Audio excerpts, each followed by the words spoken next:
સુરતમાં રખડતા શ્વાનનો આતંક યથાવત રહ્યો છે। શહેરમાં એક દિવસમાં 2 બાળકો પર શ્વાને હુમલો કર્યો છે।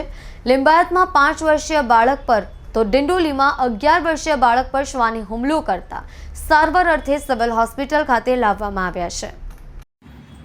સુરતમાં રખડતા શ્વાનનો આતંક જોવા મળી રહ્યો છે। શહેરમાં એક દિવસમાં 2 બાળકો પર શ્વાને હુમલો કર્યો છે। લિંબાયત મહાપ્રભુનગરમાં 5 વર્ષીય બાળક પર શ્વાને હુમલો કર્યો છે। 11 વર્ષીય બાળક પર ડિંડોલીમાં શ્વાને હુમલો કરતા સારવાર અર્થે સિવિલ હોસ્પિટલ લાવવામાં આવી છે।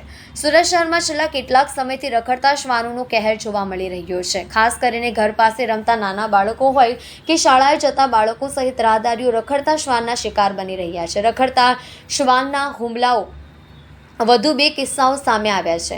શહેરના લિંબાયત વિસ્તારમાં આવેલ મહાપ્રભુનગરમાં ઘર પાસે રમી રહેલા 5 વર્ષીય બાળક પર શ્વાને હુમલો કર્યો છે। 5 વર્ષીય ઇરશાદ પોતાના ઘર પાસે રમી રહ્યો હતો। માતા ઘરમાં કામ કરતી હતી। દરમિયાન ઇરશાદ પર અચાનક રખડતા શ્વાને હુમલો કર્યો હતો। બાળકનો રડવાનો અવાજ સાંભળીને પરિવાર સહિત લોકો દોડી આવ્યા હતા અને શ્વાનના ચુંગાલમાંથી છોડાવ્યો હતો। આવો જ એક બીજો કિસ્સો શહેરના ડિંડોલી વિસ્તારમાં બન્યો છે। ડિંડોલી વિસ્તારમાં આવેલ પ્રિયંકા પાર્ક સોસાયટીમાં ઘર પાસે રમી રહેલા 11 વર્ષીય બાળકને શ્વાને હુમલો કર્યો છે। 11 વર્ષીય વર્જ લાળ નામનો બાળક ઘર પાસે રમી રહ્યો હતો। અચાનક શ્વાને બાળક પર હુમલો કર્યો।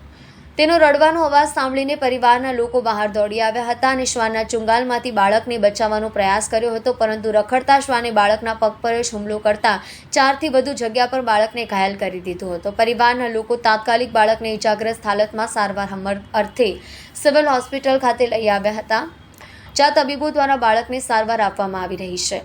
મહત્વની વાત એ છે કે સુરત મનપા રસીકરણ ખસીકરણ પાછળ લાખો રૂપિયા ખર્ચ કરતી હોય છે, તેમજ રખડતા શ્વાન પર કાર્યવાહીના દાવા પણ કરતી હોય છે, પરંતુ શહેરમાં રોજિંદા રખડતા શ્વાનોનું જે કહેર જે રીતે સામે આવી રહ્યું છે તેના પરથી મહાનગરપાલિકાની કામગીરી પર સવાલો ઊભા થઈ રહ્યા છે।